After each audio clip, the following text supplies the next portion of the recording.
Hello बच्चों, स्वागत है आपका आप ही के channel the Gurukul education hub में। बच्चों, हम आज आपके साथ एक नई वीडियो के साथ फिर आए। इस बार जो हम बात करने वाले हैं वो लेक्चर नंबर 3 है। और जो लेक्चर नंबर 3 किसका है हमारे पास? लाइफ प्रोसेस का। बच्चों, हमने इससे पहले काफी सारी वीडियो कवर अप कर ली थी जिसपे हम न्यूट्रिशन वाले टॉपिक तक हम पहुंच गए थे। हमने न्यूट्रिशन की बात करी थी, विटामिन के बारे में बताया था, फूड कौन कौन से जो एनर्जी प्रोडक्ट देने का काम करते हैं। हमने आपको एक एग्जाम्पल भी सेट किया था। यहाँ पर हमने आपसे ये कहा था हमारे पास अगर हम कार्बोहाइड्रेट की बात करें, कार्बोहाइड्रेट की बात करें, फैट की अगर हम बात करें, और नेक्स्ट कार्बोहाइड्रेट, फैट, और लास्ट था हमारे पास प्रोटीन। अगर हम इन सब की बात करें तो मैंने आपसे ये कहा था बच्चे कि ये सब वो पार्ट हैं जो कहीं ना कहीं आपकी बॉडी में क्या करेंगे, ये कहीं ना कहीं आपकी बॉडी में एनर्जी देने का काम करेंगे। और आपको पता है हमारी बॉडी में एनर्जी कहां बनेगी? आप बोलेंगे माइटोकॉन्ड्रिया के पास। मतलब माइटोकॉन्ड्रिया के पास ये हिस्सा एनर्जी बना रहा होगा और एनर्जी बन रही होगी in the form of ATP, adenosine triphosphate के फॉर्म में। हमारी बात इतनी हो चुकी थी इसके बारे में। बच्चे, मैंने आपसे एक लास्ट पॉइंट ये भी कहा था, हमारे पास कुछ कोफैक्टर मॉलिक्यूल्स होते हैं, कुछ कोफैक्टर मॉलिक्यूल्स हैं।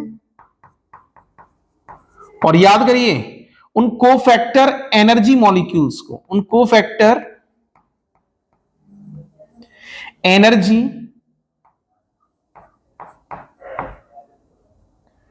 मॉलिक्यूल को मैंने क्या कहा था? मैंने यहां पर दो चीजों से रिप्रेजेंटेशन किया था इसका। या तो मैंने कहा था इसको मैं मिनरल कहूंगा, या मैंने कहा था इसको मैं विटामिन कहूंगा।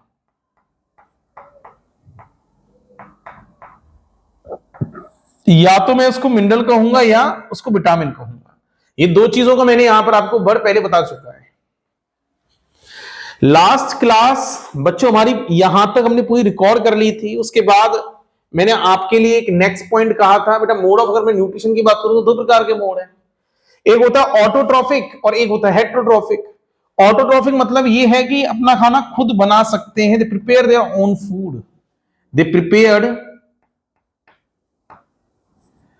prepared their own food। अपना खाना बनाने की इनके पास टेंडेंसी है। अच्छा, टेंडेंसी है तो वो क्यों है? क्योंकि इनके पास स्पेशल स्ट्रक्चर है। इसका नाम क्या है? क्लोरोप्लास्ट। और बच्चे आप जानते हैं क्लोरोप्लास्ट में एक लिक्विड पार्ट है जहां पर ये काम होता है। कौन सा लिक्विड पार्ट है? आप उसको बोलेंगे क्या? क्लोरोफिल। तो ये आपको याद रखना है। और आपने बेटा 9th में पढ़ा भी होगा क्लोरोफिल की एग्जैक्ट लोकेशन क्या है। अगर आपसे पूछा जाए बेटा एग्जैक्ट लोकेशन ऑफ क्लोरोफिल तो आप क्या बोलेंगे? तो आप कहेंगे क्लोरोफिल की एग्जैक्ट लोकेशन अपने को मिलेगी, क्लोरोफिल की एग्जैक्ट लोकेशन अपने को मिलेगी थाइलाकॉइड्स के अंदर, थाइलाकॉइड्स के अंदर। यहां आपके पास क्लोरोफिल मॉलिक्यूल एग्जिस्टेंस करेगा। यहां तक क्लियर है? ऑटोट्रॉफिक वो है जो अपना खाना खुद बना रहे हैं। तो बेटा जाहिर सी बात है फोटोसिंथेटिक ऑर्गेनिज्म यहां पर इन्वॉल्व होंगे। तो बोल सकते हैं all green plant are the example of autotrophs. All green plant, मैं फिर से एक बार इसको स्टार मार्क कर देता हूं इस पॉइंट को। मैंने यहां पर कहा था इसका एग्जांपल क्या होगा? इसका एग्जांपल हमारे पास आने वाला है ऑल ग्रीन प्लांट्स। अब आप बोलेंगे मैंने यहां पर ऑल प्लांट्स क्यों नहीं लिखा है, ग्रीन प्लांट क्यों लिखा है? तो बच्चे हमें पता है हमारे पास कुछ तरीके के प्लांट ऐसे भी होते हैं जिनको हम बोलते हैं insectivorous plant. Example pitcher plant. तो अगर हमारे पास कुछ ऐसे प्लांट होंगे जो इंसेक्टिवोरस होंगे तो जाहिर सी बात है क्या वो इंसेक्ट को फीड ऑन कर रहे हैं कि नहीं कर रहे हैं? हाँ, बेसिक पार्ट है कि वो अपना खाना खुद बना रहे हैं, बट क्या उनको नाइट्रोजन के सोर्स के लिए इंसेक्ट चाहिए कि नहीं चाहिए? तो अगर वो इंसेक्ट को इनटेक कर रहे होंगे जाहिर सी बात है तो फिर वो किसके अंदर इन्वॉल्व करेंगे? It is a connecting link in the autotroph and heterotroph. उनको हम दोनों के अंदर इन्वॉल्व करने वाले हम ट्रूली नहीं कह सकते उनको, बट हम बोल सकते हैं कि it is a connecting link, दोनों के बीच की कनेक्टिंग लिंक है। ऑटोट्रॉफ भी है, बना सकते हैं, और हेट्रोट्रॉफ भी है, किसी इंसेक्ट को फीड ऑन करके उससे न्यूट्रिशन इनटेक कर भी सकते हैं। यहां तक आपको बड़ा पॉइंट समझ नहीं आया था? अच्छा, अब हम बात जो अगला टॉपिक है, अब हम बात करने वाले हैं हेट्रोट्रॉफिक और हेट्रोट्रॉफिक को हमने 3 भाग में डिवाइड किया है। पहला आएगा होलोजोइक, सेप्रोट्रॉफिक और पैरासिटिक। सबसे पहली बात तो हम ये समझते हैं what is heterotrophic mode of nutrition. Heterotrophic mode of nutrition होता क्या है? हेट्रोट्रॉफिक मोड ऑफ न्यूट्रिशन क्या होता है? अब यहां पर देखिए बच्चे, अगर मैं आपसे हेट्रोट्रॉफिक मोड ऑफ न्यूट्रिशन की बात करूं तो पहली बात तो आपको ये क्लियर होना चाहिए, पहला पॉइंट तो आपको ये क्लियर होना चाहिए कि हेट्रोट्रॉफिक मोड ऑफ न्यूट्रिशन वो होता है जहां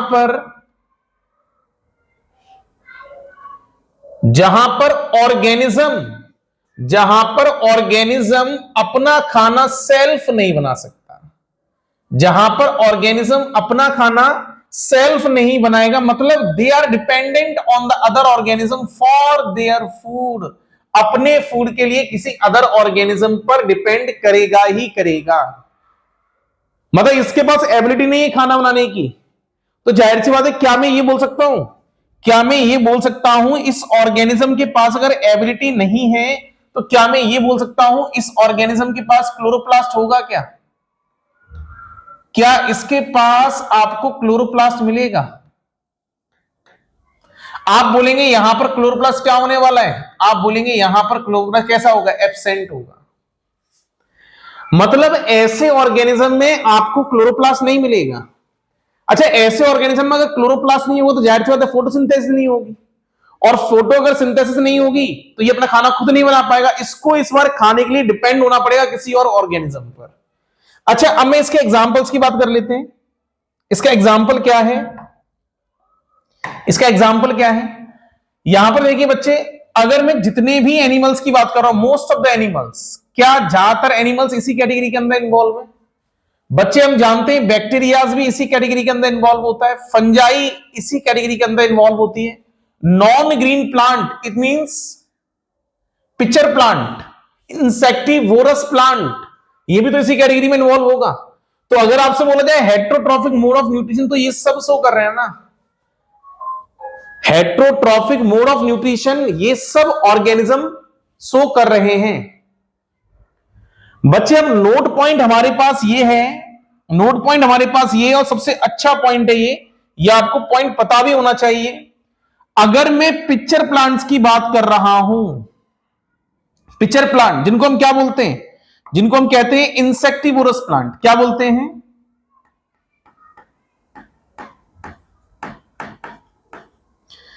इंसेक्टिवोरस प्लांट, ऐसे प्लांट जो इंसेक्ट को खाकर अपना न्यूट्रिएंट अमाउंट पूरा कर रहे हैं। इंसेक्टिवोरस प्लांट जो होते हैं बेटा, वो ऑटोट्रॉफिक और partially heterotrophic mode of nutrition की कैटेगरी के अंदर इन्वॉल्वमेंट होता है। बहुत इंपॉर्टेंट पॉइंट है, इसको आपको स्टार मार्क नोट करना है। अगर आपसे बोला कि picture plant are comes in the category of, किसकी कैटेगरी में आएगा? क्या आप बोलेंगे ऑटोट्रॉफिक कैटेगरी में आएगा? आप इसको डायरेक्टली ऑटोट्रॉफ नहीं बोलेंगे, it is a connecting link. इसको हम क्या बोलेंगे? It is a connecting link in between autotroph and heterotrophic mode of nutrition. अच्छा, अभी एक चीज और समझिए यहां पर बच्चे, एक पॉइंट समझिए। मैं कह रहा हूं यहां पिक्चर प्लांट के बारे में बात कर रहा हूं। अगर हम पिक्चर प्लांट की बात करें तो बच्चे, ये पिक्चर प्लांट किसी इंसेक्ट को खाता है तो उसके खाने का पर्पस मात्र क्या है? इसे खाने का पर्पस यह है कि वो किस सॉइल में रह रहा है? आप बोलेंगे नाइट्रोजन डिफिशियंसी को पूरा करना है। नाइट्रोजन डिफिशियंसी को पूरा करने के लिए किसी इंसेक्ट को खा रहा है, क्योंकि इंसेक्ट का जो आउटर मोस्ट कवर होता है बेटा, वो काइटिन का मिला हुआ होता है। किससे मिलकर बना होता है? काइटिन। और काइटिन आप जानते हैं it is a compound of nitrogenous compound, ये नाइट्रोजनस कंपाउंड है। तो अगर इस नाइट्रोजन को इनटेक करेगा तो जाहिर सी बात है इसकी बॉडी में क्या जाएगा? नाइट्रोजन की क्वांटिटी बढ़ जाएगी। तो वो नाइट्रोजन को इनटेक करने के लिए इंसेक्ट को ईट करता है और ये इसको काम करना पड़ता है। यहां तक क्लियर है बेटा? हेट्रोट्रॉफिक मोड में ऑर्गेनिज्म खाना नहीं बनाएगा, organism depend on the other organism to eat their food. उसका खाना खाने के लिए दूसरे ऑर्गेनिज्म पर डिपेंड है। यहां तक बच्चे क्लियर है?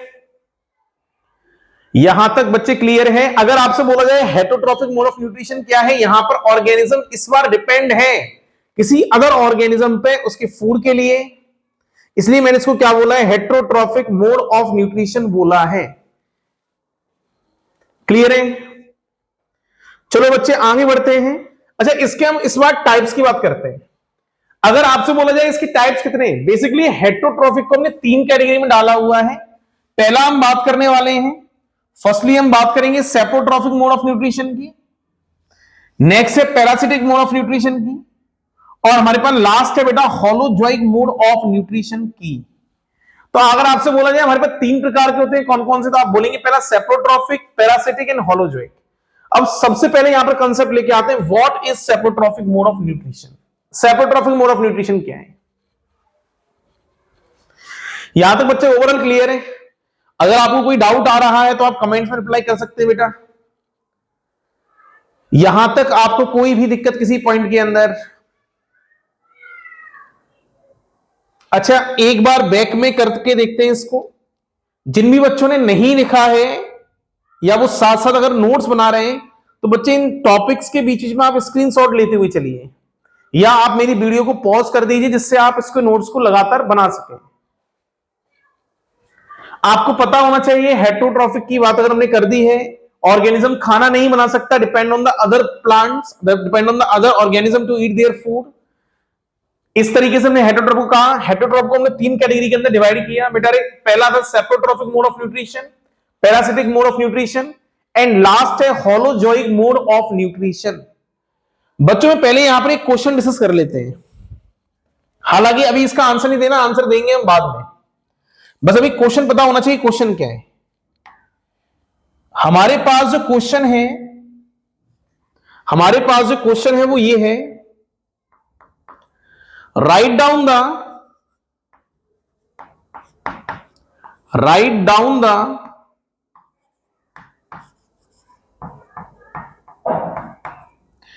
difference in between, write down the difference in between saprotrophic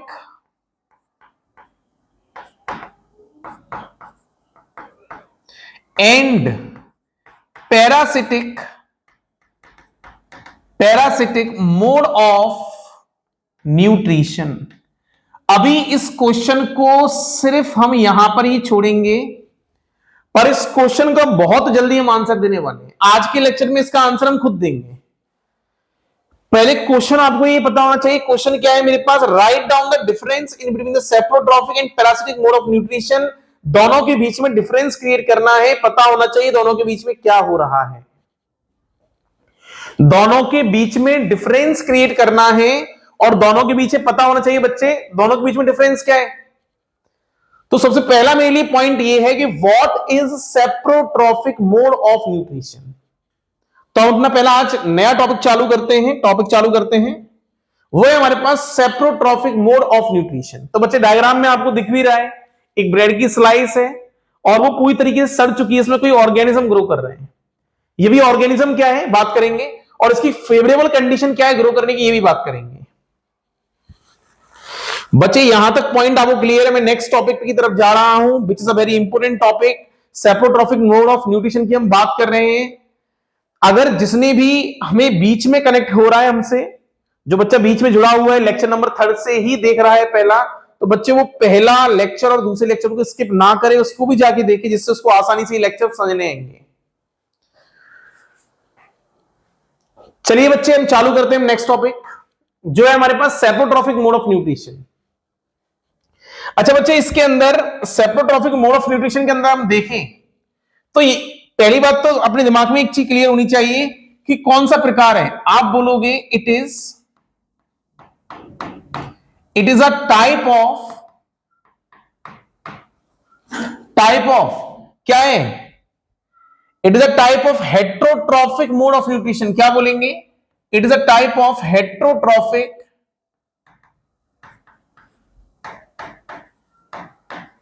mode of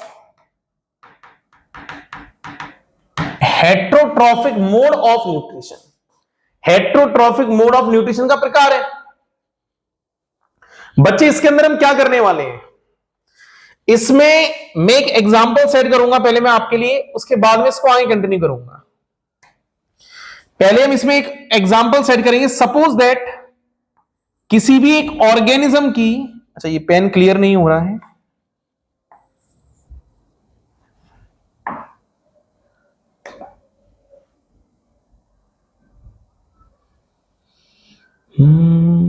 इसको लेते हैं। अच्छा बच्चे यहां देखिए, सपोज दैट मेरे पास कोई ऑर्गेनिज्म है और ये जो ऑर्गेनिज्म है इसकी डेथ हो चुकी है, मर चुका है, ये डेड ऑर्गेनिक या डेड ऑर्गेनिज्म बोल सकते हैं, ये डेड ऑर्गेनिज्म है। अच्छा बच्चे अब क्या होगा, जाहिर सी बात है इस ऑर्गेनिज्म, अब ये मर चुका है ना, इसके अंदर सारी मेटाबॉलिज्म खत्म होती है, सारा इम्यून सिस्टम खत्म हो चुका है, हर एक चीज उसकी बॉडी में से धीरे धीरे डेड होती जा रही है। अब क्या होगा, इसके पास चारों तरफ बहुत सारे प्रकार के माइक्रो ऑर्गेनिजम्स होंगे, बहुत सारे प्रकार के माइक्रो ऑर्गेनिजम्स होंगे, डिफरेंट डिफरेंट प्रकार के, डिफरेंट डिफरेंट प्रकार के यहां पर क्या आने वाले, माइक्रो ऑर्गेनिजम्स आएंगे।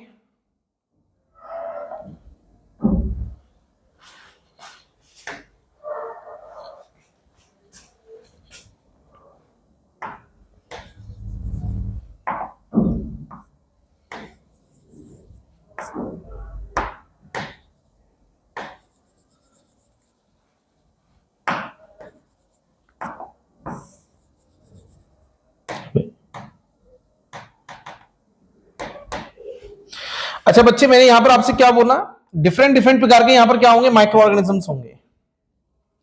तो मैं एक मान लेता हूं यहां पर बच्चे, यहां पर मेरे पास ये एक ऑर्गेनिज्म, एक बैक्टीरिया है, ये एक बैक्टीरियल सेल है,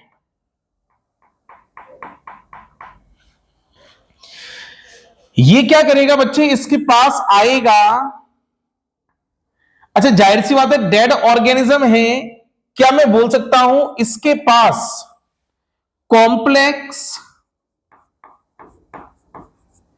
क्या इसके पास कॉम्प्लेक्स ऑर्गेनिक मैटर प्रेजेंट होगा कि नहीं होगा? अरे किसी भी ऑर्गेनिज्म के अंदर कॉम्प्लेक्स ऑर्गेनिक मैटर तो जाहिर सी बात है कॉमन है, इसकी बॉडी कार्बोहाइड्रेट से मिलकर बनी होगी, फैट से मिलकर बनी होगी, इसकी बॉडी किससे मिलकर बनी होगी, प्रोटीन से। तो इसके पास ऑर्गेनिक मैटर तो एग्जिस्ट कर रहा है। अब ये ऑर्गेनिज्म क्या करेंगे, इन ऑर्गेनिज्म, इस ऑर्गेनिज्म का मेन काम होगा बच्चे, ये पता है ना आपको ये क्या है, मैंने किसके बारे में बात करी, ये एक बैक्टीरियल सेल है, तो बोल सकते हैं ये क्या है, एक माइक्रो ऑर्गेनिज्म है। ये मेरे पास क्या है, एक माइक्रो ऑर्गेनिज्म है, ये मेरे पास एक माइक्रो ऑर्गेनिज्म अपने को देखने के लिए मिलेगा। अच्छा बच्चे इधर देखिए, मैंने आपसे कहा ये माइक्रो ऑर्गेनिज्म इस ऑर्गेनिज्म के पास जाएगा और ये क्या करेगा बेटा, ये अपने एंजाइम्स को रिलीज करेगा। तो इसका मेन काम क्या होगा, एंजाइम्स को रिलीज करेगा, इट रिलीज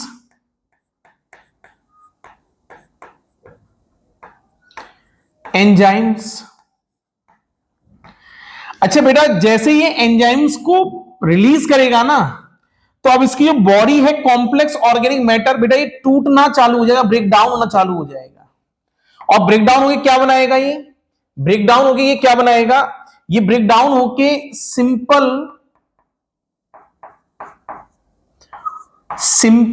ऑर्गेनिक मैटर बना लेगा, या ये बेटा सिंपल इनऑर्गेनिक मैटर बना लेगा। मतलब यहां पर दो चीजें बन रही हैं, पहला बन रहा है यहां पर सिंपल ऑर्गेनिक मैटर और दूसरा बन रहा है सिंपल इनऑर्गेनिक मैटर, ये दो चीजें बनी। बेटा ने जो सिंपल ऑर्गेनिक मैटर बना है ना, इसको तो ये अपनी बॉडी में रीअब्सॉर्ब कर लेगा, ले लेगा, क्या कर लेगा, इससे अपनी बॉडी में रीअब्सॉर्ब कर लेगा, ले लेगा, मतलब क्या कर लेगा, यहां पर एब्जॉर्प्शन कर लेगा।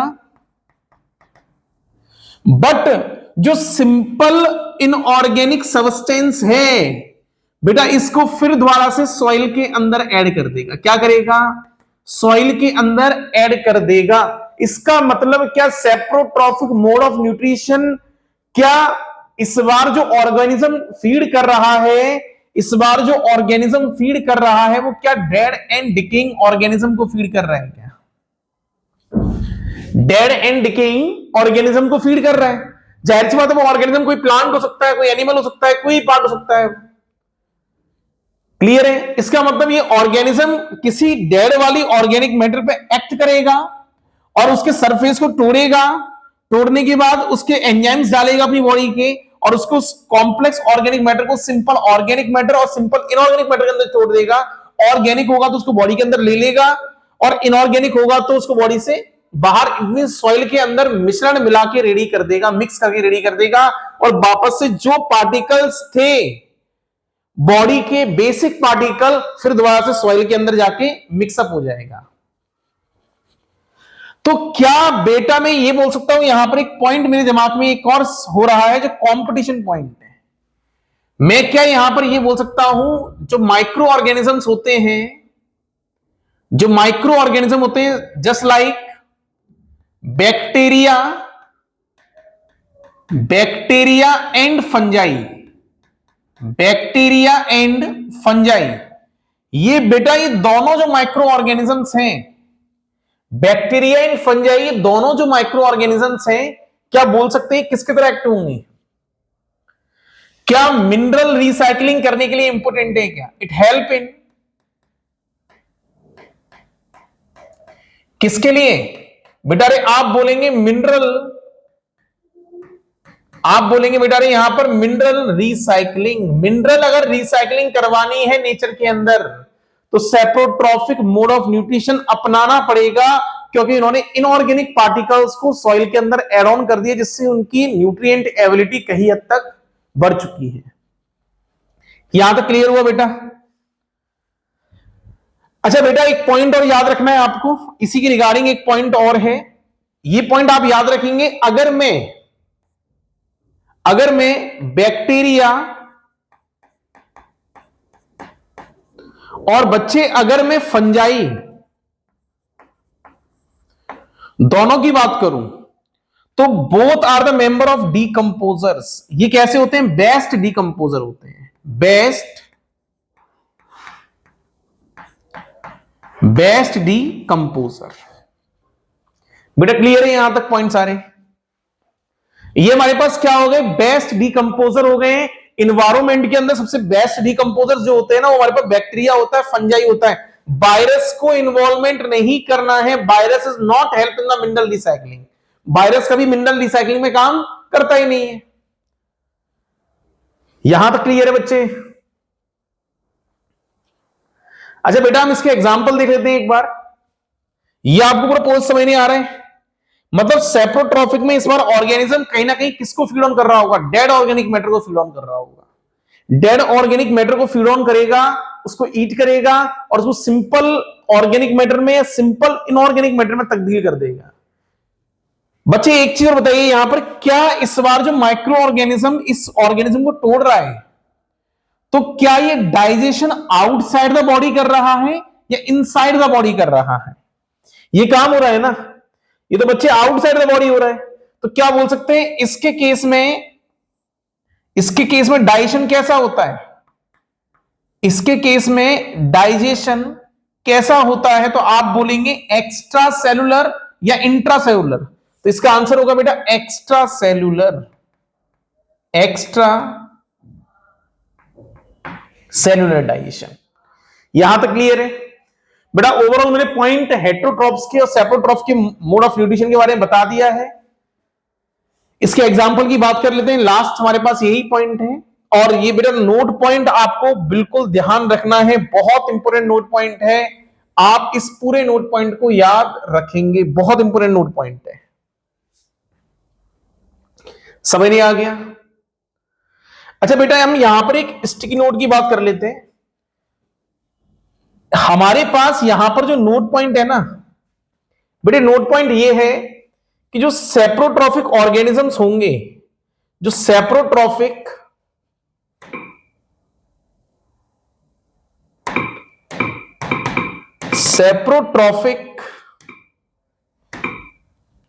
जो होंगे, दे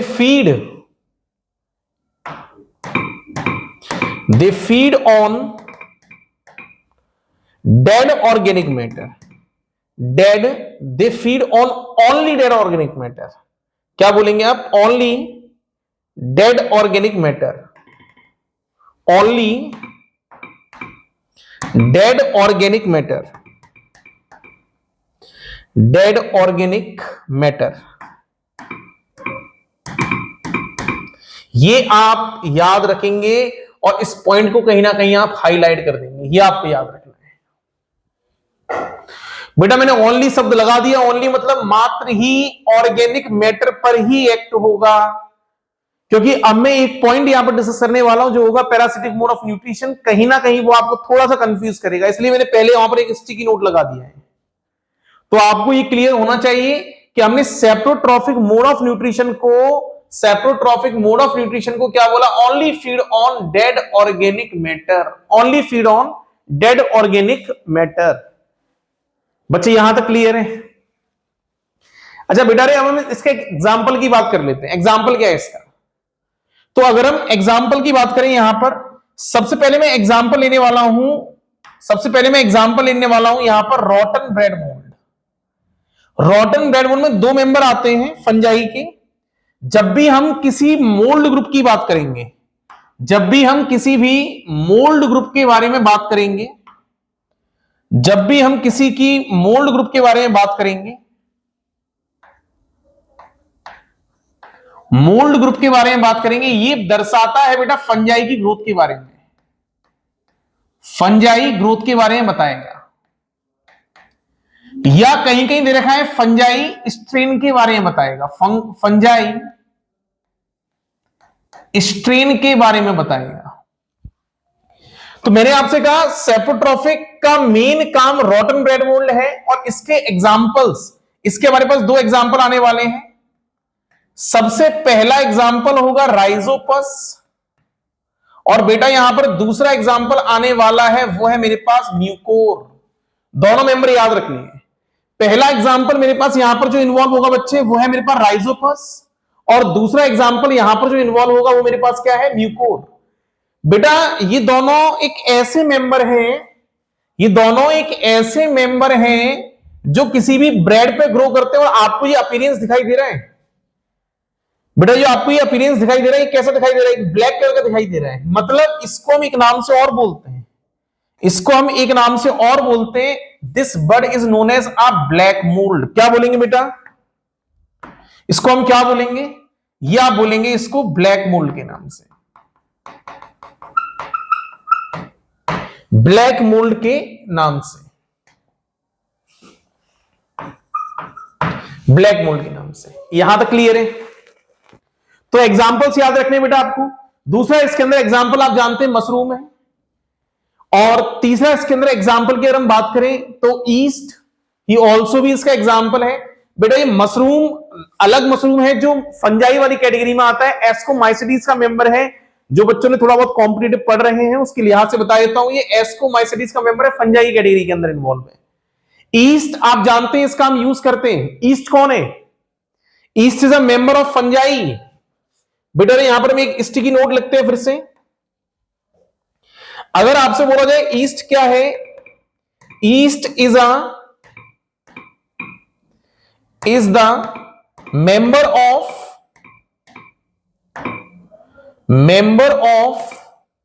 क्या बोलेंगे आप? किसका मेंबर है? आप बोलेंगे बेटा east the member of fungi, fungi का मेंबर है। अच्छा क्या हमने ईस्ट का यूज देखा है कि नहीं देखा? याद करिए बेटा, ईस्ट एनारोबिक रेस्पिरेशन करता है। ईस्ट क्या करता है? एन हेल्प इन डन, क्या बोलोगे बेटा आप? Help in done an aerobic respiration, an aerobic respiration, an aerobic respiration, ये काम करवाएगा। एन एरोबिक रेस्पिरेशन का काम करवाने की मेन जिम्मेदारी इसके पास है। आया बच्चे?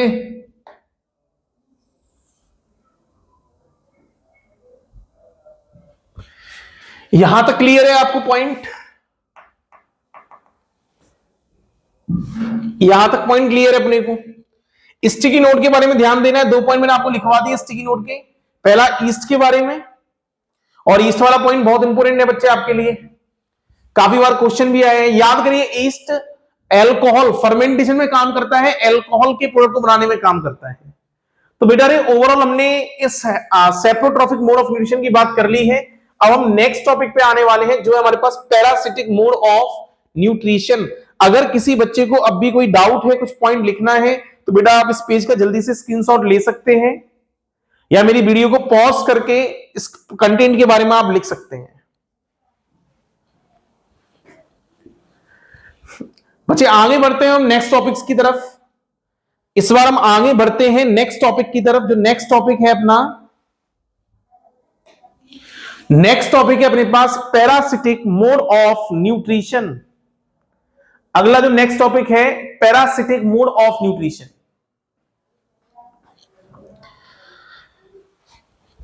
मैक्सिमम बच्चे पैरासिटिक और सेप्रोट्रॉफिक मोड ऑफ न्यूट्रिशन में कंफ्यूज होते हैं बच्चे, इसलिए बार बार इन पॉइंट को हाईलाइट करते हुए आगे बढ़ रहा हूं, जिससे आप जो और बच्चे फील कर रहे हैं वो फील आप ना करें। बच्चे पैरासिटिक में अंतर क्या है और सेप्रोफाइट में अंतर क्या है? याद करो, कोई ऑर्गेनिक मैटर कोई ऑर्गेनिज्म, माइक्रो ऑर्गेनिज्म क्या डेड एंड डिकेइंग ऑर्गेनिज्म के ऊपर फीड कर रहे हैं? क्या कर रहे हैं ना? इस टाइप को आपने क्या बोला? सेप्रोट्रॉप्स बोला। अच्छा, इस बार क्या होगा पैरासिटिक मोड में? इस बार कोई ऑर्गेनिक जो ऑर्गेनिज्म होगा वो डेड ऑर्गेनिज्म के अंदर नहीं जाएगा। वहां डेड में जा रहा था, इस बार यहां डेड में नहीं जाएगा। इस बार जो ऑर्गेनिज्म होगा वो लिविंग बॉडी के अंदर रह रहा होगा और उससे लगातार न्यूट्रिशन प्राप्त कर रहा होगा, रह रहा होगा और लगातार न्यूट्रिशन प्राप्त कर रहा होगा। ऐसे ऑर्गेनिज्म को हम क्या बोलेंगे? पैरासिटिक मोड ऑफ न्यूट्रिशन बोलेंगे। अब जरा इसको ध्यान से समझते हैं। अच्छा बेटा, मैंने उसमें पहले आपसे क्या कहा था? ऑर्गेनिज्म कैसा होगा? ऑर्गेनिज्म कैसा होगा? डेड होगा। अच्छा, इस बार क्या होगा? ये हमारे पास ऑर्गेनिज्म है और ये कैसा होगा? ये जो ऑर्गेनिज्म होगा इसको आप बोलेंगे living organism.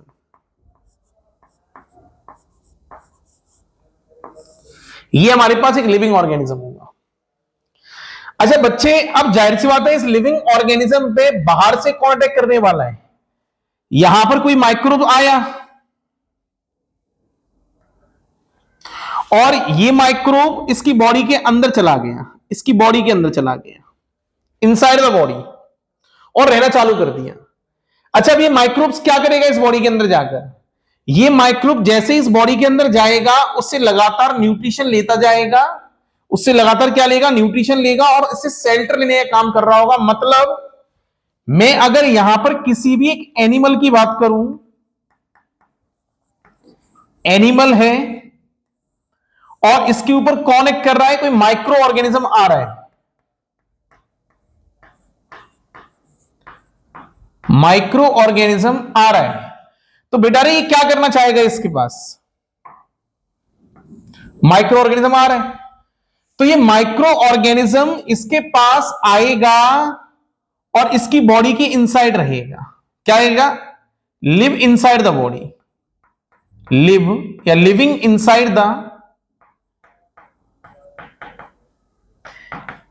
The body, body के अंदर रहेगा। बच्चे बॉडी के अंदर ये क्यों रह रहा है? तो इसके दो काम थे। इसको क्या चाहिए था? इसका रहने का पर्पस ये था, इसको क्या चाहिए था? इसको चाहिए था फूड, और इसको चाहिए था बेटा रे शेल्टर। दो चीजें चाहिए, फूड और शेल्टर। और फूड और शेल्टर के लिए वो इस एनिमल पर डिपेंडेंट है। क्या आप मुझे ये चीज बताइए जिससे आपको प्रॉफिट हो रहा है? अच्छा, एनिमल को इससे कोई प्रॉफिट नहीं हो रहा है, एनिमल की बॉडी में सर्वाइव कर रहा है, बट एनिमल को इससे कोई भी प्रॉफिट नहीं है। मतलब क्या आप मुझे ये बताइए, एनिमल के लिए ये कोई बेनिफिशियल है? नहीं है बेटा रे। पर ये क्या उस एनिमल बॉडी के अंदर सर्वाइव कर रहा है? और अगर ये एनिमल बॉडी के अंदर सर्वाइव कर रहा होगा तो जाहिर सी बात है वो किस सोर्स पर डिपेंड कर रहा है? पहला सोर्स डिपेंड कर रहा है फूड के पर्पज से, और दूसरा सोर्स डिपेंड कर रहा है शेल्टर के पर्पज से।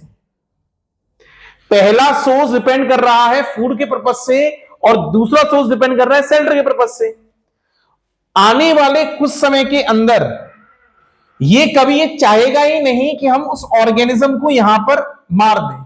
मतलब ये इसका टारगेट ये नहीं होगा माइक्रो ऑर्गेनिज्म कि मैं इसको मारूं। इसका मेन काम क्या होगा? इसका मेन काम क्या होगा? मेरा बहुत इंपॉर्टेंट पॉइंट है ये। इसका मेन काम होगा उसके साथ बहुत लंबे समय के लिए रहना है। क्या करना है? बहुत लंबे समय के लिए रहना है, विदाउट किलिंग देम। उसको मारेगा नहीं, उससे लंबे समय के लिए रिलेशन बनाएगा और उससे लगातार न्यूट्रिशन प्राप्त करता रहेगा, अपनी ग्रोथ करता रहेगा, ग्रोथ करेगा, ग्रोथ करेगा, ग्रोथ करेगा, मल्टीप्लाई करेगा और मल्टीप्लाई करने के बाद अपना नंबर लगातार बढ़ाता जाएगा। क्या मुझे ये बताओ, ये किसी बॉडी में सर्वाइवमेंट कर रहा है क्या? अरे क्या ये किसी बॉडी के अंदर रह रहा है? बेटा जरूरी नहीं कि बॉडी के अंदर रहे, बॉडी के बाहर भी रह सकता है। मैं बात करने वाला हूं, पैरासाइट के दो प्रकार के होते हैं। तो बस अब इतना याद रखना है, बॉडी के इनसाइड रह रहा है ना। अब जिस बॉडी के अंदर रह रहा है, जिस बॉडी के अंदर रह रहा है उसको हम क्या बोलेंगे? जिस बॉडी के अंदर रह रहा है उसको हम क्या बोलेंगे? उसका नाम देंगे हम होस्ट। ये कौन है? Host organism. ये होस्ट है।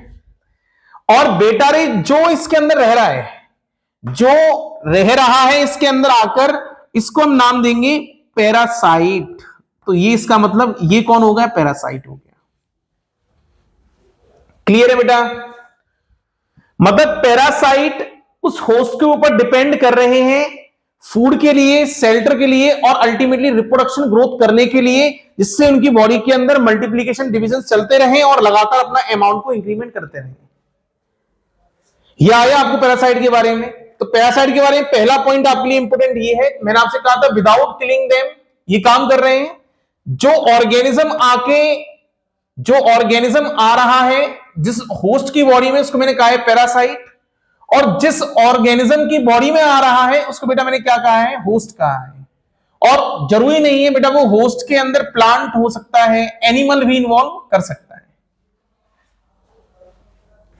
याद क्लियर है बेटा? अच्छा अब मैं पैरासाइट के बारे में बात कर रहा हूं। पैरासाइट क्या है? तो हमारे पास कुछ पैरासाइट के सेवरल एग्जाम्पल्स हैं। सबसे पहला एग्जाम्पल मेरे पास आने वाला लाइस, जुए, जो हमारे स्केल्प वाले पार्ट पर डिपेंड करते हैं, अटैच भी होते हैं। दूसरा लिवर फ्लूक, जो हमें लिवर के अंदर मिलेगा। टेप बॉम्ब, इंटेस्टाइन के अंदर मिलेगा आपको ये। उसके बाद प्लाज्मोडियम, याद करिए बेटा ये एक ऐसा ऑर्गेनिज्म है, it is a member of protozoan. Protozoan का मेंबर है जो आगे एक बीमारी कॉज करता है, इसको बोलते हैं मलेरिया। मतलब मलेरिया जो डिसीज हो रही है ना, वो इसी प्रोटोजोन से हो रही है। और अगर आपसे बोला जाए इसकी लाइफ साइकिल किसके अंदर कंप्लीट होती है, तो ये एक मॉस्किटो के अंदर लाइफ साइकिल प्रेजेंट होती है। और ये मॉस्किटो कौन सी मॉस्किटो होगी? इसको आप बोलेंगे female Anopheles. Female Anopheles mosquito. Female Anopheles mosquito आपको ये देखने के लिए मिलेगा। और इसके अंदर ये लाइफ साइकिल कंप्लीट हो रही होगी प्लाज्मोडियम की। तो आपको याद रखना है। नेक्स्ट बेटा अगला पॉइंट, इसमें एग्जांपल जो इन्वॉल्व होगा वो राउंड वर्म होंगे। राउंड वर्म्स भी आपकी बॉडी के अंदर पाए जाते हैं, इंटेस्टाइनल पार्ट के अंदर। आपकी बॉडी के अंदर पाए जाते हैं इंटेस्टाइनल पार्ट के अंदर। तो ये आपको एग्जांपल याद रखने हैं। यहां तक बच्चे ओवरऑल क्लियर है?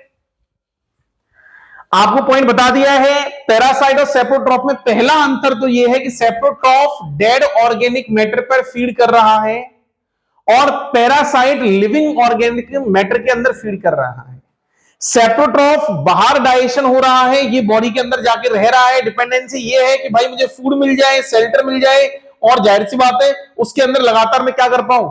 अपना रिप्रोडक्शन कर पाऊं। तो बेटा मैं यहां पर एक पॉइंट ऐड कर रहा हूं, मैं क्या भी करना चाहूंगा? रिप्रोडक्शन भी करना चाहूंगा।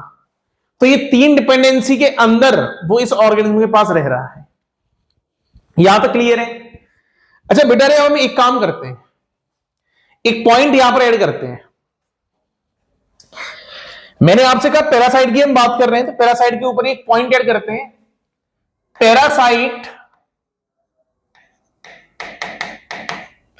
पैरासाइट हमारे पास बेसिकली बेटा दो प्रकार के होते हैं।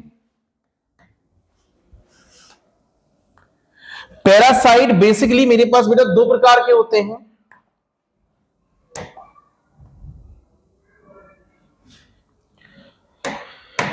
पैरासाइट बेसिकली मेरे पास बेटा दो प्रकार के होते हैं।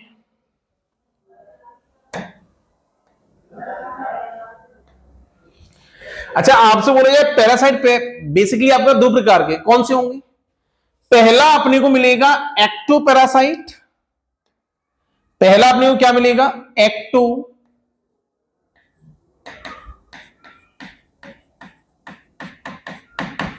एक्टोपैरासाइट। बच्चे दूसरा यहां पर जो मिलने वाला है उसको हम बोलेंगे एंडोपैरासाइट। जैसा नाम बच्चे डील कर रहा है, आसान है ये कंसेप्ट। एंडोपैरासाइट। बच्चे एक्टोपैरासाइट क्या होगा? एक्टोपैरासाइट मतलब वो होते हैं parasite attach on their surface. Parasites attached on their surface से अटैच होंगे। जैसे एग्जांपल आपने देखा होगा, अगर हम लाइस की बात करें तो क्या बेटा लाइस जो होते हैं क्या हमारे सरफेस पर अटैच है? दूसरा अगर मैं टिक्स की बात करूं तो आपने देखा होगा डॉग्स के सरफेस, डॉग्स के ऊपर टिक्स पड़ जाते हैं, एक तरीके जुए भी होते हैं उनके। तो टिक्स कहां पर हो रहा है? डॉग्स के ऊपर हो रहा है, लाइस हमारे ऊपर सर्वाइव कर रहा है। तो ये सब हमारे पास क्या हो गए बेटा? एक्टोपैरासाइट्स हो गए। अगर मैं एंडोपैरासाइट्स की बात करूं तो एंडो के अंदर क्या मिलेगा आपको? इसके अंदर अगर हम देखते हैं the parasite attached on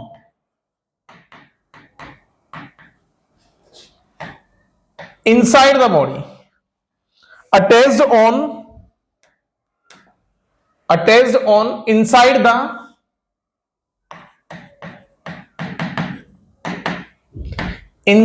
the body, या बच्चे बोल सकता हूं सर्वाइव इनसाइड द बॉडी। क्या कर रहा होगा? Parasite survive inside the body के अंदर सर्वाइव कर रहा होगा। एग्जाम्पल आपने देखा है बच्चे, ये भी एग्जाम्पल। अब क्या इसका एग्जाम्पल आप ही बताना पसंद करेंगे मुझको? याद करो बेटा, मैंने अभी आपसे कहा था प्लाज्मोडियम। अच्छा, प्लाज्मोडियम क्या कर रहा था? मलेरिया कर रहा था ना। प्लाज्मोडियम किसके अंदर था? इट इज प्रेजेंट इन, इसका वेक्टर कौन है जिसके अंदर प्रेजेंट होता है? कैरियर जो लेके जा रहा है कौन है? किसके अंदर प्रेजेंट है? तो बेटा रे आप बोलेंगे किसके अंदर प्रेजेंट है? आप बोलेंगे मॉस्किटो के अंदर।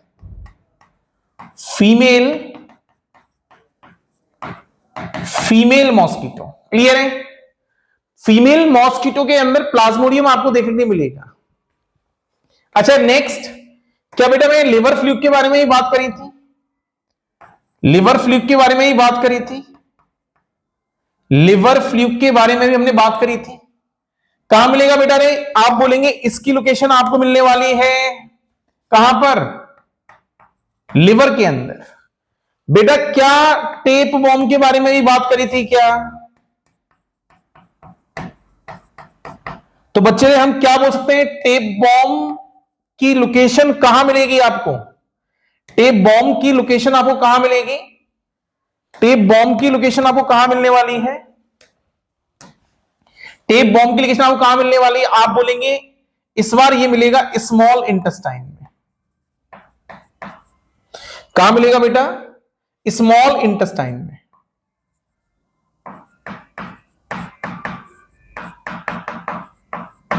स्मॉल इंटेस्टाइन में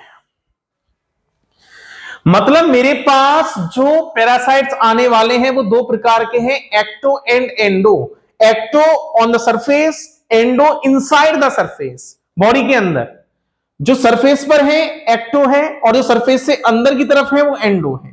तो जाहिर सी बात है ये हमारे पास हमने लिख दिया है। क्लियर है बेटा? चलिए नेक्स्ट पॉइंट हम बात करते हैं होलोजोइक मोड ऑफ न्यूट्रिशन के बारे में।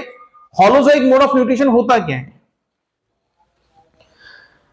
अच्छा बच्चे, पहले में होलोजोइक से पहले एक पॉइंट और हम कवर करना चाहते हैं। जो पॉइंट है मेरे पास पैरासिटिक मोड ऑफ न्यूट्रिशन और सेप्रोट्रॉफिक मोड ऑफ न्यूट्रिशन के बीच में डिफरेंस। तो हम एक काम करते हैं, यहां पर हम डिफरेंस क्रिएट करते हैं। याद करिए मैंने क्वेश्चन में लिखा था what the difference between the parasitic and saprotrophic mode of nutrition, तो एक इसी डिफरेंस के बारे में हम बात करने वाले हैं। तो पहले हम क्वेश्चन नोट कर लेते हैं, क्वेश्चन नोट कर लेते हैं बेटा। What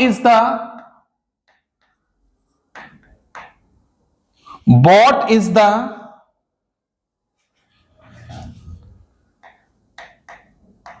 difference in between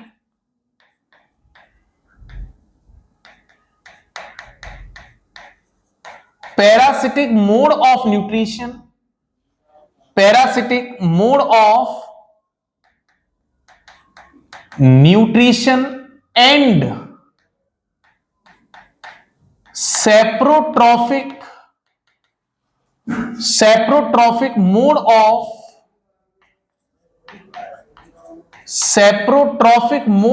nutrition. तो बच्चे हम दो चीज के बारे में बात करने वाले हैं, पहला पैरासिटिक मोड ऑफ न्यूट्रिशन और दूसरा सेप्रोट्रॉफिक मोड ऑफ न्यूट्रिशन। तो पहले हम बात करने वाले पैरासिटिक के बारे में। तो पैरासिटिक क्या है, तो लिखते हैं यहां पर, लिखते हैं बच्चे हम यहां पर पैरासिटिक मोड ऑफ न्यूट्रिशन के बारे में। पैरासिटिक मोड ऑफ न्यूट्रिशन, एक तो हमारे पास ये होगा, एक तो हमारे पास पैरासिटिक मोड ऑफ न्यूट्रिशन आने वाला है।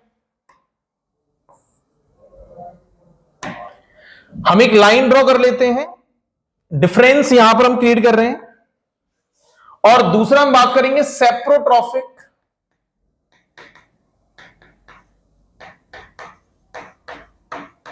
मोड ऑफ न्यूट्रिशन के बारे में। बच्चे यहां पर हम दो चीजों के बारे में बात करने वाले हैं, पहला हम बात करेंगे सेप्रोट्रॉफिक मोड ऑफ न्यूट्रिशन और हम सेकंड बात करेंगे पैरासिटिक मोड। दोनों के बीच में डिफरेंस देखेंगे। बच्चे जब भी ये क्वेश्चन आएगा एटलीस्ट 3 मार्क्स का क्वेश्चन आने वाला है, और आपको इसके बारे में डिफरेंस पता होना चाहिए। बच्चे गलती कर सकते हैं इस डिफरेंस में। अच्छा, क्या यहां पर कोई ऑर्गेनिज्म जो है बॉडी के इनसाइड रह रहा है? अरे यहां पर जो ऑर्गेनिज्म मिलेगा, जिस बॉडी के अंदर रहेगा, क्या वो लिविंग बॉडी होगी? तो पहला पॉइंट हम लिखते हैं यहां पर, ऑर्गेनिज्म फीड्स या ऑर्गेनिज्म प्रेजेंट इनसाइड और outside the living body. The organism present inside और आउटसाइड, इनसाइड और आउटसाइड द बॉडी। समझ नहीं आ गया? अच्छा बच्चे, क्या यहां पर ऑर्गेनिज्म आउटसाइड प्रेजेंट होगा but feed on the dead organic matter? The organism present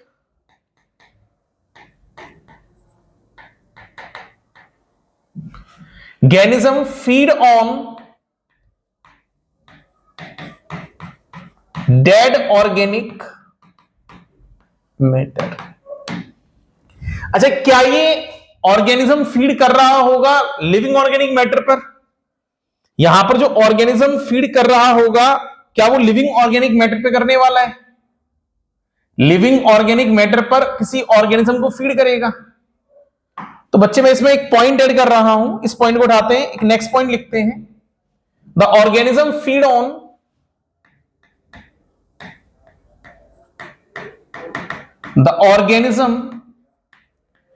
feeds on living organism।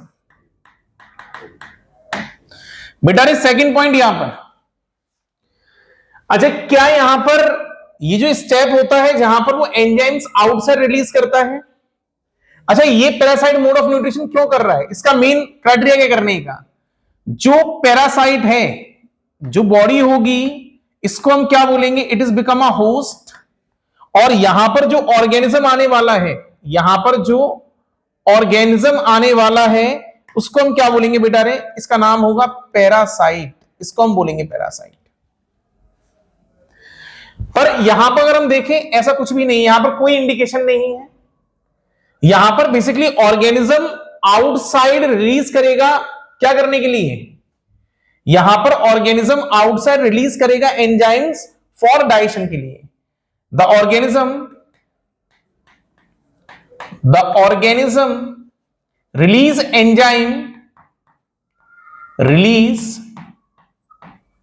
enzymes for digestion. बच्चे ये वाला केस जो होता है वो मिनरल रिसाइकलिंग में काफी हेल्पफुल होता है. मिनरल रिसाइकलिंग में हेल्पफुल होता है, जबकि इसका कोई भी रोल नहीं होगा. देयर इज नो रोल इन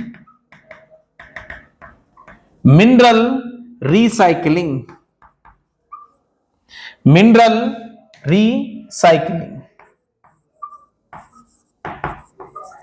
आया बच्चे इसका एग्जाम्पल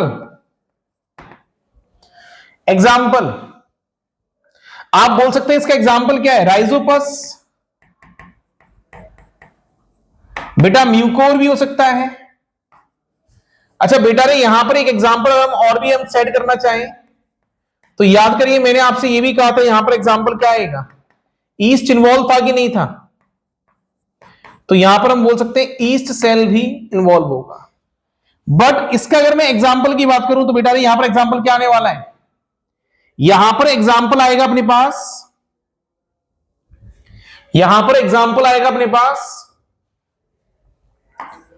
लाइस हो गया, लिवर फ्लूक हो गया,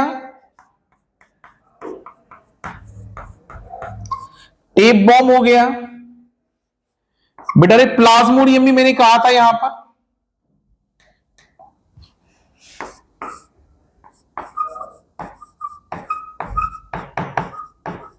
प्लाज्मोडियम भी यहां पर इन्वॉल्व हो गया. तो बच्चे ये पॉइंट आपको पता होना चाहिए. एक बेसिक डिफरेंस है. मिनरल रिसाइकलिंग में हेल्प कर रहा है, एक नहीं कर रहा है. मिनरल्स रिसाइकलिंग में जो हेल्प कर रहा है विच इज सेप्रोट्रॉप्स. याद करिए ऑर्गेनिक को सिंपल ऑर्गेनिक और सिंपल इनऑर्गेनिक पार्टिकल बना रहा था. तो ये बेसिकली इसके काम था जो मैंने आपको बता दिया इसके बारे में. तो पैरासिटिक मोड का मेन फंक्शन जो था वो यहां पर मैंने नोट डाउन कर दिया बच्चे. सेप्रोट्रॉफिक का जो मेन काम था वो मैंने यहां पर नोट कर दिया है और बेसिक डिफरेंस बना दिया इन दोनों के बीच में. बच्चे अब हम जो बात करने वाले हैं लास्ट टॉपिक है न्यूट्रिशन का. इसको हम बोलेंगे होलोजोइक मोड ऑफ न्यूट्रिशन. आपको बेसिकली इसके बारे में याद रखना है. पहला पॉइंट बच्चे, जो होलोजोइक मोड ऑफ न्यूट्रिशन होता है ये कॉम्प्लेक्स ऑर्गेनिज्म में देखने के लिए मिलेगा. जो होलोजोइक मोड ऑफ न्यूट्रिशन होने वाला है वो कॉम्प्लेक्स ऑर्गेनिज्म में देखने के लिए मिलेगा. और कॉम्प्लेक्स ऑर्गेनिक मैटर को तोड़ेगा, बॉडी प्रोसेस करेगी. दिस प्रोसेस को हम बोलेंगे डाइजेस्ट करेगी.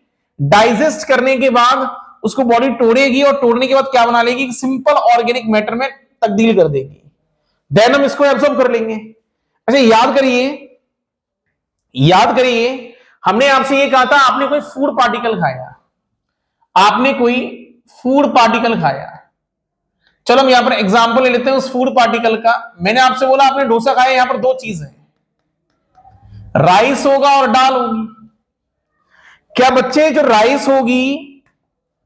राइस दिखाई देगी, क्या वो राइस के अंदर हम बोल सकते हैं कार्बोहाइड्रेट होगा क्या? अच्छा कार्बोहाइड्रेट है तो इसका मतलब इसकी बेसिक यूनिट ग्लूकोज तो होगी. बेटा जो दाल है क्या मैं बोल सकता हूं इसके अंदर प्रोटीन होगी? अच्छा प्रोटीन है तो क्या मैं ये बोल सकता हूं अमीनो एसिड तो मिलेगा ही मिलेगा. तो आपने क्या ये स्टेप चलाया है क्या? बेटा आपने ये स्टेप चलाया है. इसी स्टेप को हम क्या बोलते हैं, कैसे बनाया आपने? इसके लिए आपने क्या किया होगा? यहां पर आपको एक स्टेप करना पड़ा होगा which is known as a digestion. क्या करना पड़ा होगा? डाइजेशन करना पड़ा होगा. पर सिर्फ मात्र डाइजेशन से काम नहीं होगा. हमें यहां पर इस न्यूट्रिशन में सारे स्टेप चलाने हैं. सबसे पहले हम यहां पर एक स्टेप चलाएंगे इंजेक्शन. इंजेक्शन मतलब होता है माउथ पार्ट में उस फूड पार्टिकल को डालना. माउथ वाले पार्ट में आपने फूड पार्टिकल डाला, then this process is known as a ingestion. In taking of food particle inside the mouth, simple question. In taking of food particle inside the mouth, then this step is known as a ingestion. 5 steps हैं. पहला ingestion होगा, second बच्चे digestion. यहां पर क्या होगा, आपने intake of food particle किया है. क्या किया है बेटा, यहां हम लिखते हैं आपने क्या किया है, यहां पर इनटेक ऑफ, यहां पर क्या किया आपने, इनटेक ऑफ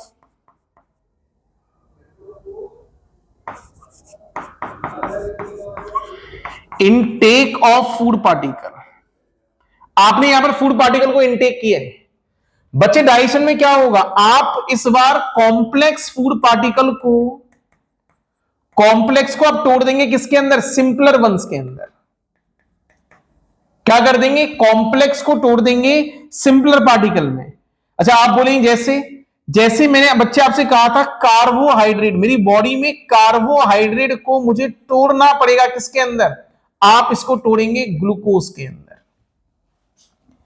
बच्चे एब्जॉर्प्शन मतलब उस जो आपने फाइनली जो तत्व तोड़े हैं उनको आपकी बॉडी एब्जॉर्ब करेगी. और याद करिए द साइट ऑफ एब्जॉर्प्शन क्या है, आप बोलेंगे स्मॉल इंटेस्टाइन. क्यों बोलूंगा, क्योंकि यहां पर क्या मिलेगा, एक स्पेशल स्ट्रक्चर मिलने वाला है, इसका नाम, स्पेशल स्ट्रक्चर मिलने वाला है, इसका नाम आप बोलेंगे बिलाई.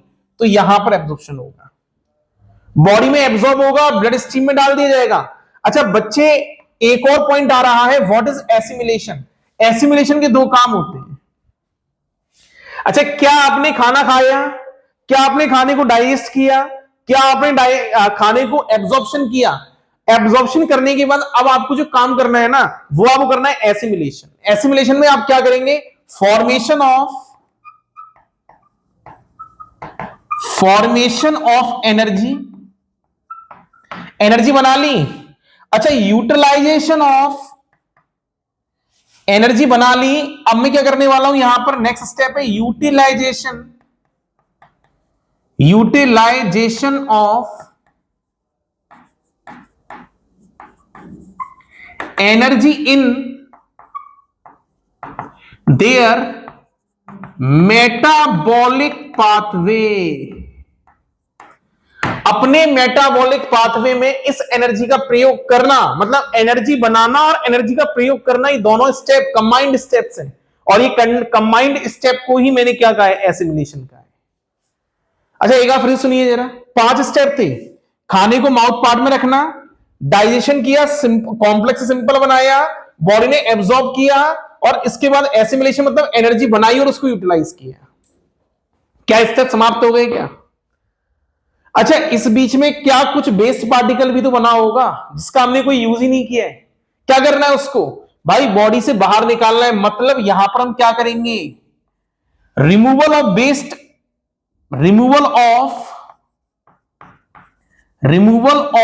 Waste organic matter, waste matter. यहां पर इस बार हम रिमूवल कर देंगे वेस्ट मैटर को. यहां तक क्लियर है बेटा. अरे आया, अगर आपको यहां तक समस्या है तो आप मुझे बता सकते हैं, रिप्लाई कर सकते हैं. कोई समस्या है तो आप मुझे कमेंट में रिप्लाई करें, जिससे मैं आपके लिए इससे रिलेटेड कोई वीडियो बना सकता हूं. बच्चे इस वीडियो को ज्यादा से आप शेयर करें अपने दोस्तों के लिए. काफी इंफॉर्मेटिव वीडियो है, कंपटीशन के पर्पज से बहुत बेस्ट वीडियो है. प्लस दूसरा, अगर आप बोर्ड की तैयारी कर रहे हैं तो आप बिल्कुल इस वीडियो को देखकर जा सकते हैं, बहुत बेनिफिशियल वीडियो है. ओवरऑल मिलाके हमने यहां पर होलोजोइक मोड ऑफ न्यूट्रिशन देख लिया है. तो बच्चे हम एक कंबाइंड यहां पर लिख देते हैं कि होलोजोइक मोड ऑफ न्यूट्रिशन, मैंने यहां पर डेफिनेशंस लिखी हुई है, कुछ आप उनको देख लीजिए. अगर आपसे बोल रहे step of holozoic mode of nutrition क्या है, तो मैंने आपसे कहा था 5 स्टेप्स मिलने वाले हैं. पहला स्टेप मेरे पास कौन सा होगा, the first step is ingestion, digestion, absorption, assimilation and ईजेशन. ये हमारे 5 स्टेप हैं. बेटा रे माउथ पार्ट में मैंने आपसे ये भी कहा था, mouth taking of food inside the body, body में फूड को डालना. और ये हम स्टेप कहां करेंगे, माउथ वाले में करेंगे. डाइजेशन में हमने क्या किया, सिंपल से जो कॉम्प्लेक्स फूड था उसको कन्वर्ट कर दिया. इनडाइजेस्टिबल फूड था उसको सिंपल और डाइजेस्टेड फॉर्म में कर दिया with the help of digestive enzymes के रोल से। जो हमने एब्जॉर्प्शन किया है, एब्जॉर्प्शन में हमने क्या किया है, ये प्रोसेस हमने स्मॉल इंटेस्टाइन में रनअप किया है, ये प्रोसेस हमने स्मॉल इंटेस्टाइन में किया है। और यहां पर हम कहां करने वाले हैं, तो स्मॉल इंटेस्टाइन में एक प्लेस आने वाली जिसको हम बोलेंगे बिलाइस, इसके अंदर हम इस स्टेप को करेंगे। बच्चे नेक्स्ट मैंने आपसे कहा था एसिमिलेशन, एसिमिलेशन में हम क्या करने वाले हैं, एसिमिलेशन में हम क्या करने वाले हैं, इस प्रोसेस में मैंने आपसे कहा था दो चीजें देखेंगे, पहला हम एनर्जी बनाएंगे और उस एनर्जी का हम यूटिलाइजेशन करेंगे, एनर्जी बनाएंगे और एनर्जी को हम यूटिलाइजेशन करेंगे, ये हमारे पास स्टेप है। और लास्ट है हमारे पास इजेशन, जिसमें हम जो भी हमारे पास अनडाइजेस्टेड फूड पार्ट है उसको हम बॉडी से क्या करने वाले हैं, रिमूव करने वाले हैं। तो ये पॉइंट आपको पता होना चाहिए। तो बच्चों आज हमारा ये एक लास्ट टॉपिक था जो मैंने होलोजैक के बारे में समाप्त कर दिया है। अगली हमारी नेक्स्ट वीडियो आएगी, इस वीडियो बने रहें, देखते रहें और दूसरा अपने दोस्तों को शेयर करें, बहुत काम की इंफॉर्मेटिव वीडियो है। जय हिंद बच्चों।